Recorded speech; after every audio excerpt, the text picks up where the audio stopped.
pessoal, bom dia, boa tarde, boa noite. Vou começar a falar sobre a história das escolas de samba do Rio de Janeiro, mas não vai ser uma série contínua, pois preciso fazer muita pesquisa, isso toma muito tempo, então para trazer algo de qualidade para vocês, eu vou precisar de bastante tempo. E então hoje eu vou postar um vídeo, então o próximo eu não sei quando vai ser e nem sei sobre o que vai ser. De repente vai ser daqui a algumas semanas que eu vou postar, ou daqui a alguns meses, ou até mesmo no ano que vem. O que eu garanto é que vai ser algo de bastante qualidade. Para hoje, eu vou trazer aqui a evolução da ditadura militar através de trechos de sambas enredos da época. E para esse vídeo, eu me baseei em 3 obras. A primeira delas é esse livro aqui, e foi o primeiro que eu tive na vida, sobre carnaval, O Brasil do Samba Enredo, da Monique Algras, que ele faz uma análise dos enredos e dos sambas de 48 até 75. Outro livro que eu usei como base foi o do Sérgio Cabral, As Escolas de Samba do Rio de Janeiro, em que ele pega a história das escolas de samba antes mesmo dos desfiles e vai ali até os meados dos anos 90. E o terceiro trabalho que eu usei como referência foi a dissertação de mestrado do Tamara Paola dos Santos, que fez uma análise da censura que a ditadura militar impôs às escolas de samba. Porém, antes de contar a história de forma cronológica, é importante eu dizer qual era o contexto do carnaval durante a ditadura, quando iniciou-se a ditadura. Na verdade, a censura ela não foi algo novo para os sambistas, pois as escolas de samba sempre sofreram uma censura. Palavras, inclusive, ditas pelo Fernando Pamplona, a uma entrevista feita pela Tamara para a sua dissertação. Ele disse que a censura das escolas ocorre desde antes de Getúlio Vargas. Então ele não sentia assim uma interferência da ditadura ou como fosse algo novo. A grande diferença, na verdade, se deu pelo seguinte fato. Nos anos 40 e 50, as escolas de samba deveriam enviar as letras de seus sambas a um órgão da prefeitura para, digamos assim, ter a liberação para o desfile se estava de acordo com aquilo que eles se propunham. E a ditadura militar ela ia além disso, pois, além do enredo e do samba, ela também fiscalizava, inclusive dava um carimbo nos figurinos das fantasias e também nos desenhos das alegorias. Ou seja, ele foi algo ampliado, mas não algo novo para as escolas de samba. E mais um detalhe que é importante falar era do caráter nacionalista dos enredos das escolas de samba até meados dos anos 60, pois a partir da implantação do Estado Novo por Getúlio Vargas, as escolas de samba tinham por obrigação, houve um incentivo do governo para que o caráter nacionalista, patriótico, ufanista fosse exaltado. E as escolas de samba acabaram sendo obrigadas, até por receber subvenção do governo, a seguir esse estilo. Eu vou colocar aqui até um samba da época, o da Portela 56, que sintetiza bem como eram os enredos até os anos 60. O enredo era gigante pela própria natureza. Perceba como a palavra Brasil é repetida diversas vezes e de forma afetuosa.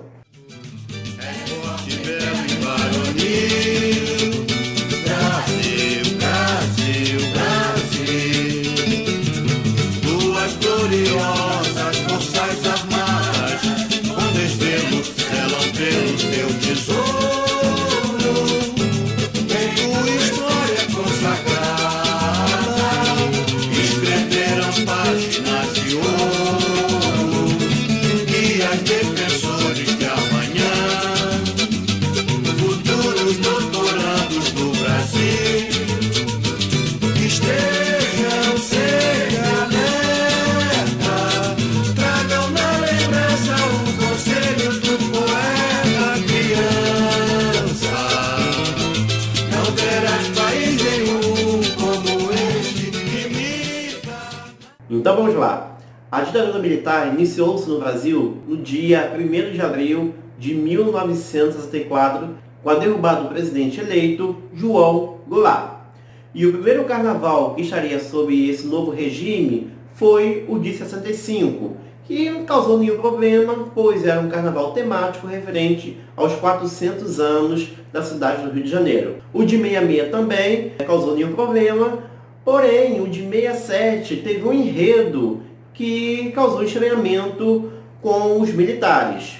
O enredo do Salgueiro, que tinha como tema os heróis da liberdade no Brasil. Se ligue na palavra liberdade. O enredo, no caso, evocava as revoltas populares que tinha havido no país até então. Eu vou colocar aqui um trecho do samba para a gente ter uma noção do que se tratava esse enredo. Por acaso folhear a história do Brasil, era um povo cheio de esperança, desde criança, lutando pra ser livre e varonil. Do nobre Amadeu Ribeira, o homem que não quis ser rei, a Manuel Bequimão e no Maranhão, fez aquilo tudo que ele fez.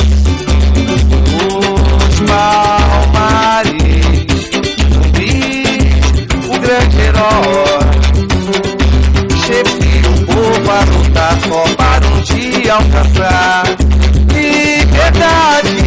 Quem não se lembra do combate aos guardas e das... E certo dia, 2 coronéis da polícia apareceram no barracão do Salgueiro para saber, ter explicações do carnavalesco Fernando Pamplona do porquê daquele enredo, né? Falar sobre liberdade, das revoltas populares e especialmente por que parou em Deodoro e não falava dos heróis contemporâneos, ou seja, os próprios militares. Eles queriam aparecer no enredo, a verdade é essa. E Pamplona se saiu muito bem respondendo que ele não era senhor da razão e não tinha como ele saber dos heróis do momento. Só um tempo, né? Só no futuro para saber aqueles que realmente mereceriam as honras de ser considerados heróis no presente. Então o caso ali com os 2 coronéis foi resolvido momentaneamente, mas a verdade é que o Salgueiro ainda pagou um certo preço pelo seu enredo. Os seus ensaios, como todos os ensaios, eram vigiados pela polícia e misteriosamente ocorriam casos de queda de luz, de falta de luz, fazendo com que a escola encerrasse mais cedo os seus eventos na quadra. E diga-se de passagem, não tinha nada demais naquele enredo. Por mais que Pamplona tivesse uma posição política de esquerda, era um enredo histórico. Mas, pela pesquisa que eu fiz, a palavra liberdade era algo que incomodava muito os censores da época. No ano seguinte, os militares não haviam se recuperado ainda da parcela de 100 mil que tinham ocorrido na Cinelândia nos meados de junho de 68 e acabaram endurecendo as leis no país, onde foi implantado o AI-5, o famoso AI-5, que foi o Ato Institucional 5, onde o governo passaria a ter plenos poderes e a repressão ficou mais forte. E a primeira vítima no carnaval desse novo modo de agir do governo foi o Império Serrano no carnaval de 69, com o tema Heróis da Liberdade. Repare novamente a palavra liberdade aí no título do enredo, mas parecia mesmo ser uma crítica ao regime da época. Repare.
Os compositores do samba, Silas de Oliveira e Mano Décio, tiveram que dar explicações ao DOPS.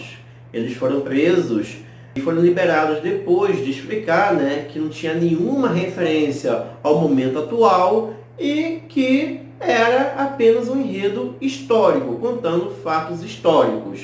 No entanto, o samba do Império Serrano teve que fazer uma alteração. Saiu a palavra revolução e entrou a palavra evolução no final do seu samba. Em 1970, o então presidente da Associação das Escolas de Samba, Amaury Jório, vai a Brasília tentar um apoio financeiro com o presidente da República, Emílio Médici, mas acaba recebendo uma resposta negativa com a justificativa de que as escolas de samba estavam muito preocupadas em falar coisas do passado, sem conexão alguma com o progresso que o país estava vivendo. Ou seja, o discurso do Médici ele coincide com aqueles dois coronéis que foram lá no Barracão do Salgueiro em 67. Ou seja, o que eles queriam mesmo era ser festejados, exaltados pelas escolas de samba. E o governo Médici tinha um lema, que era: este é um país que vai para frente. E a Mangueira, apesar de não trazer nenhum enredo assim com caráter político, em 70 e 71, ela tinha em seus sambas o caráter ufanista, que tanto agradava os militares. O de 70 era uma homenagem à natureza e o de 71 era uma referência à aviação. E no samba de 71 tem um trecho que coincide bastante com o lema do governo Médici. De vultos imortais, direi teu nome não esquecerão jamais. Pagam querida, de natureza com você, das veredas mil. Isto é Brasil, isto é Brasil, isto é Brasil. Do Oiapoque ao Chuí, até o sertão distante, o progresso foi se alastrando nesse país gigante.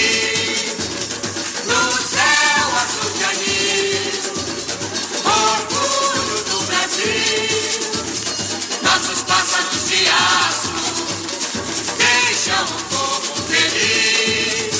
Ninguém segura mais este país, ninguém segura mais este país. Em 72, as escolas de samba continuaram agradando, de certo modo, os censores, devido ao seu ufanismo assim, disfarçado nos enredos. A Imperatriz tinha um tema literário, que era Martim Sererê, uma obra do modernista Cassiano Ricardo, e que o refrão coincidia com aquele lema do governo Médici. A Unidos de Lucas vem com um enredo que agradava ainda mais os militares, exaltando o Brasil da área marítima, ou seja, as 200 milhas que correspondia à área do mar pertencente ao território brasileiro. Um samba muito bonito, que eu gosto muito. E vamos acompanhar esses dois trechos aí. Tinha um encontro marcado pra fazer uma nação, e o Brasil cresceu tanto que virou interjeição. Fala Martim Sererê, fala Martim Sererê. gigante pra frente a evoluir.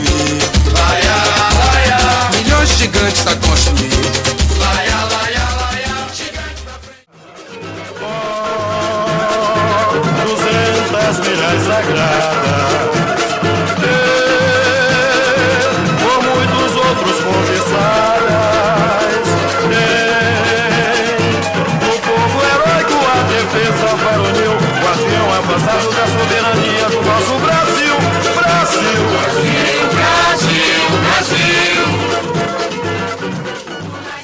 E a contraponto teve a Vila Isabel com o samba do Martinho da Vila. E o tema era Onde o Brasil Aprendeu a Liberdade. Olha a palavra liberdade aí aparecendo pela terceira vez.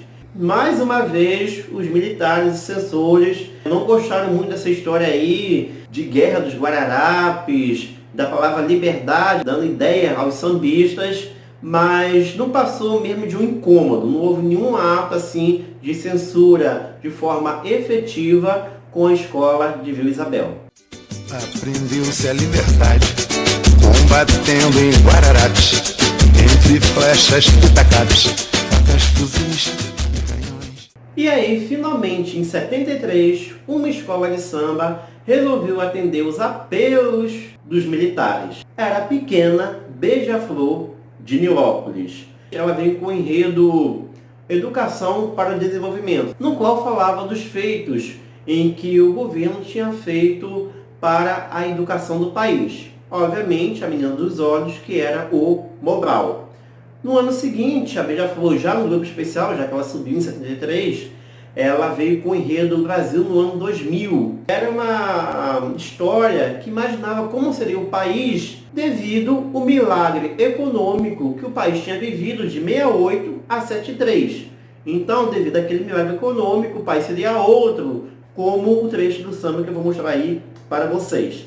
E em 75, que é aquele da grande polêmica, o grande decênio, que exaltava todos os feitos dos militares durante os 10 anos do regime até então. E a Beija-Flor ficou muito marcada por ter vestido essa farda, como eu falei, né, do regime militar, e por muitos anos ela foi mal vista no mundo do samba devido a esse passado que para muitos foi obscuro. Por outro lado, no ano 74, a Vila Isabel tinha um enredo aí referente aos índios, né, um enredo indígena. E Martinho da Vila, olha ele novamente aí, colocou um samba na escola e o seu samba foi cortado. Anos depois, ele ficou sabendo que o seu samba foi cortado porque ele falava da repressão que os indígenas sofriam e todo, digamos assim, todo o lado ruim do progresso levado até aquela região amazônica. Os censores não gostaram nada disso. Fizeram pressão sobre a escola para que o seu samba fosse cortado e a agremiação, inclusive, mudou o tom do enredo. E agora eu vou mostrar para vocês trechos dos 3 sambas da Beija-Flor, o samba concorrente do Martinho e um trecho do samba vencedor da Vila Isabel, para a gente perceber a diferença no tom entre os 2 sambas. Olha o ABC, já faz a boca ao todo, já peguei a ver. Mas sejam que tem essa dimensão, o Brasil descobre a educação. Graças ao grande continente, e a reforma do ensino. Está na ponta da mata e pelo sertão, vai agora jogando copo, mas no chão. Arte da ciência e cultura, nossa terra cena forte, sem igual. Turismo, o folclore verdadeiro, a comunicação santareno, o marco da potência mundial. E também o cultural, eu moro homem do campo com segurança total. E o comércio e a indústria fortalecem nosso capital, que no setor da economia alcançou projeção mundial. E lembraremos também o Mobral, sua função, que para tantos brasileiros abriu as portas da educação.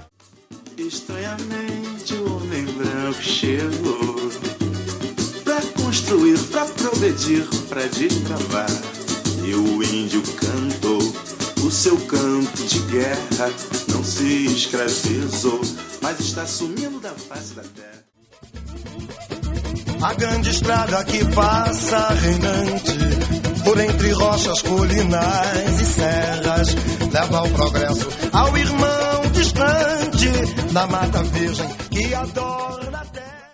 E não posso deixar passar que no ano de 74 teve abertura política pelo presidente Ernesto Geisel, que teoricamente era para abrir uma futura democracia de forma lenta e gradual. Mas conto que, na verdade, o que ocorreu foi uma maior repressão por parte do governo aos opositores. Então, de certo modo, em 75 até 78, as escolas de samba ficaram assim, mais comportadas quanto aos seus enredos. Então, não surge nenhuma polêmica aí durante esse período. Na verdade, é justamente ao contrário. Temos aí os casos da Beija-Flor, né, com a sua exaltação. No ano de 76, Joãozinho 30 surge na escola. Ele era totalmente oposto ao militarismo. Ele tira essa ideia da cabeça do patrono da escola, o Anísio, e vem com um enredo sobre o jogo do bicho.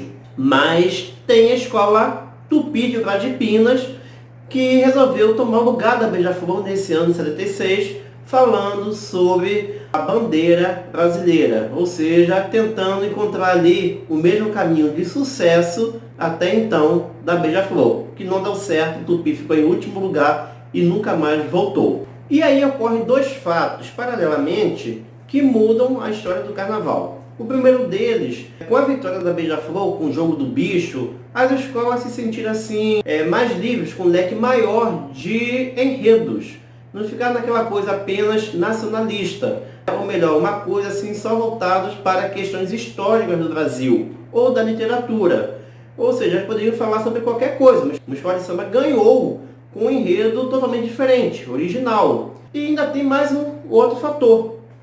Caiu em 78 o AI-5, né? O ato institucional 5, e de certo modo isso fez com que a abertura política que foi prometida pelo GÁS 174, ela realmente se daria. E a censura gradativamente ela ficou menor. Então, a partir de 1979, começou uma nova fase nos desfiles das escolas de samba. Nesse mesmo ano, surgiram dois enredos críticos. Um do Salgueiro, referente à natureza, e um da própria Beija-Flor, que não era exatamente um enredo crítico. Era um tema do paraíso da loucura, que muita gente não sabe explicar exatamente o que era. Mas o samba tinha referência direta a todo o sofrimento do povo, do dia a dia. E isso, considerando que era ditadura militar, era até algo surpreendente. Vamos acompanhar o trecho desse samba. No paraíso da loucura, ao povo proclamou a seguinte lei: esqueçam os problemas da vida, o trem, o dinheiro e a troca do patrão. Não pense em suas marmitas e no alto preço do feijão. Mas vocês perceberam que a Beija-Flor atacou, mas também tirou o pé, né? Ela falou da questão do alto preço do feijão, dos problemas do dia a dia, mas mandou esquecê-los. Ou seja, ela abordou os problemas do país, mas de forma cautelosa. E no mesmo ano foi sancionada a lei que dava anistia aos presos políticos. E então a gente percebe aí que realmente estava havendo um certo afrouxamento do regime militar. E em 1980, a Vila Isabel ela tem como enredo O Sonho de um Sonho, numa homenagem ao poeta Carlos Drummond de Andrade, que tinha escrito um poema de mesmo nome.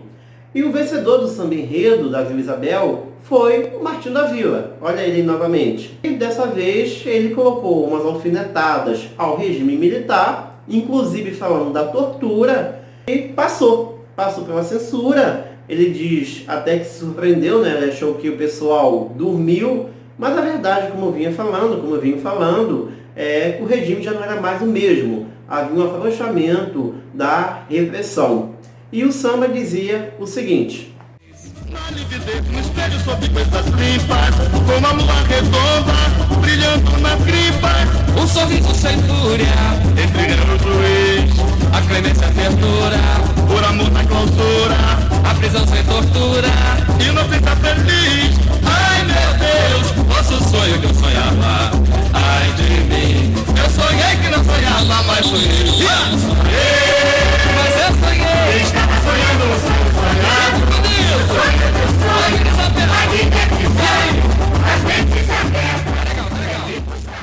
E para a gente perceber como realmente a coisa já estava mais frouxa, a mocidade trouxe inclusive uma alegoria referente à anistia no seu desfile de 1980. Em 1981, temos um enredo mais corajoso.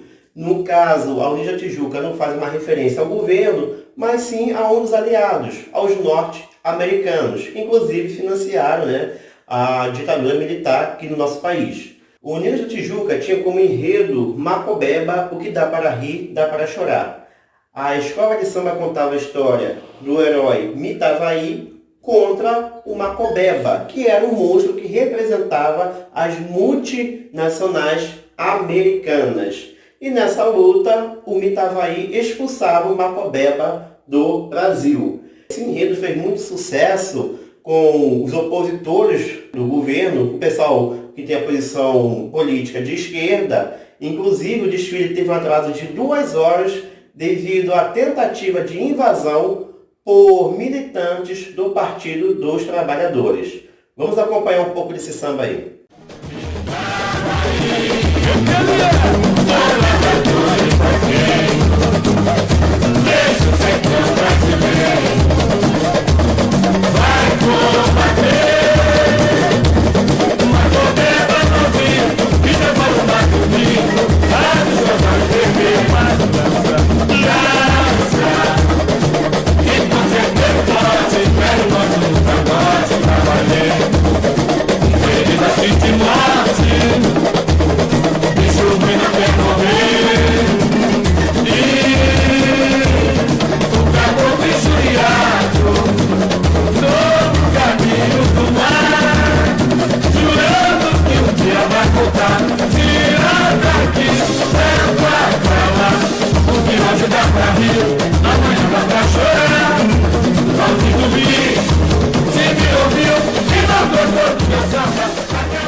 E repare que até agora nós começamos a ter assim, alguns temas que certamente não seriam permitidos na década de 70, nos meados da década de 70, e que gradativamente começavam a surgir no desfile da escola de samba.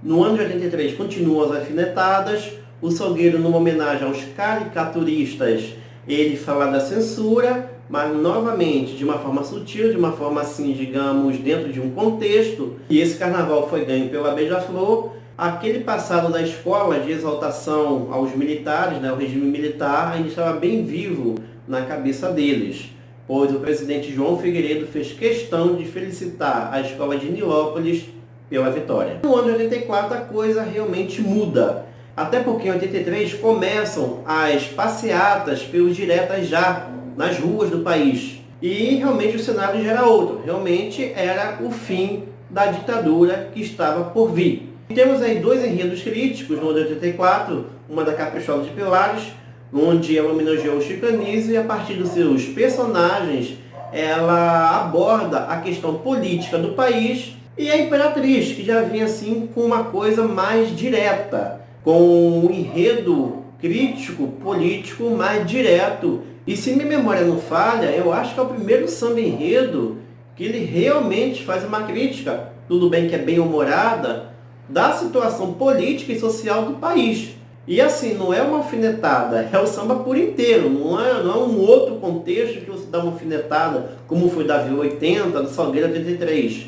Aí, realmente, nós tínhamos uma crítica política e social em todo o enredo. E a Caprichosa, em 85, ela tem um enredo sobre a saudade, né? E por falar em saudade, com um samba muito conhecido, e é um enredo que fala do passado e tem um trecho que remete do tempo em que o povo podia votar. Então eu vou colocar aqui 3 trechos de samba, um do Salgueiro 83, da Imperatriz 84 e o da Caprichosa 85. Eu sou o rio a luar, sou rio de quem me impede de sorrir. A minha pena, quem ela me perdoa, de com qualquer pessoa, ela quer se divertir. Será que a política não vai me censurar? Já sei, certos momentos não se pode criticar, gozar, traçar, ferir. Eu te iluminei, eu te rendeu, acordou o meu e o resto que se esconda, a verdade dói. Toda noite um vampiro leva dano e me destrói, se destrói, onde a coisa vai parar. E abacaxi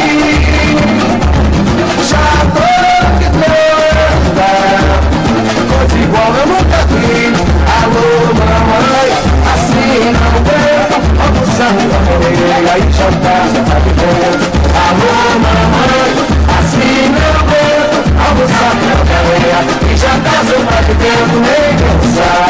E onde fazer o dia de quê? Liberdade, sorrir, amor, como queria.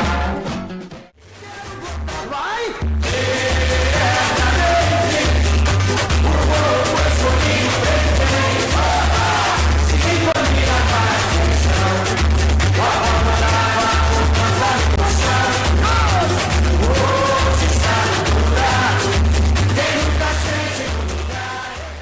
E esse carnaval de 85 é que ele efetivamente mostra que a porta da liberdade estava começando a ser aberta. Aquela liberdade que tanto meteu medo aos militares nos anos 70. Pois, além desse trecho do Samba da Caprichosos, houve referências críticas aos políticos nos desfiles da Beija-Flor e também da Portela, entre outros. Ou seja, a coisa não ficou apenas no samba ou no enredo, mas sim tomou vida durante os desfiles.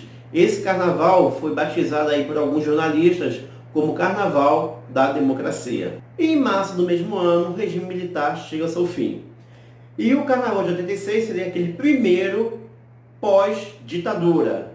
E as escolas finalmente podiam dar o seu grito, né, de liberdade. Agora sim, podiam falar sobre qualquer coisa. E, de certo modo, até extrapolar um pouquinho. Como, por exemplo, a Unidos da Tijuca, que vem com o enredo sobre a luxúria, e a Vila Isabel resolveu fazer uma brincadeira com o verso final do seu samba, em que esperava que o público falasse um palavrão em vez do próprio verso. A ideia não deu certo. Mas vamos ver os trechos dos dois sambas para a gente entender o sentimento que reinava nos sambistas na época.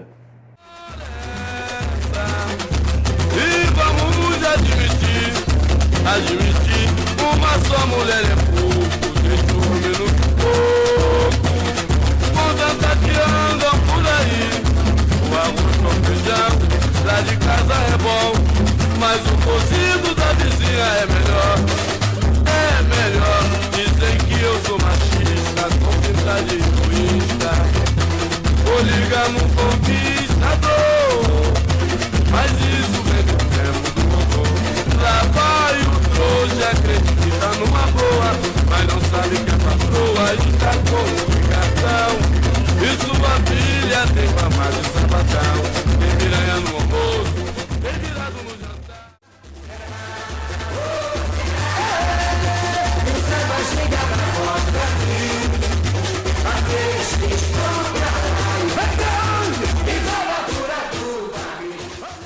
Claro que a gente percebe aí que bom senso foi para o espaço, né? Mas é aquilo, você tem uma repressão por 20 anos e de repente alguém te solta, a tua tendência é o quê? Você procurar falar tudo aquilo, expressar tudo aquilo que está preso na garganta. Então eu até entendo esse tipo de enredo da Tijuca e esse tipo aí de ousadia da Vila Isabel. Mas não ficou só nisso não. A Portela também apresentou um enredo crítico, a Caprichosos também, mas sem dúvidas alguma, e encerrando esse vídeo, que marcou o fim da ditadura e que foi assim, digamos, o hino dos sambistas daquele momento, foi o samba do Império Serrano, o Eu Quero, que entrou para a história do carnaval, um samba antológico, e tinha uma clara referência no seu refrão do meio daquele momento que o Brasil estava vivendo. Não podia dar outra coisa senão um tremendo sucesso nas rádios, na boca do povo, um samba extremamente cantado até hoje, tá bom? Então eu vou encerrar aí com esse samba do Império Serrano. E, gente, eu espero que vocês tenham gostado da série. Eu sei que ficou longa, mas eu acho que valeu muito a pena toda a história aqui que eu abordei, tá bom? Valeu, abraços e deixa aí seus comentários.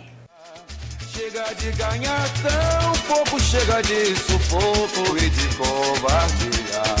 Me dá o que é meu. Foram 20 anos que alguém comeu. Me dá o que é meu. Foram 20 anos que alguém comeu. Quero me informar bem informado, e o meu filho bem letrado ser um grande bacharel. Se por acaso alguma dor, que o doutor seja doutor e não passe pro bedel. Cessou a tempestade, é tempo de bonança. Dona Liberdade chegou junto com a esperança. Vem, meu bem, vem! Vem, meu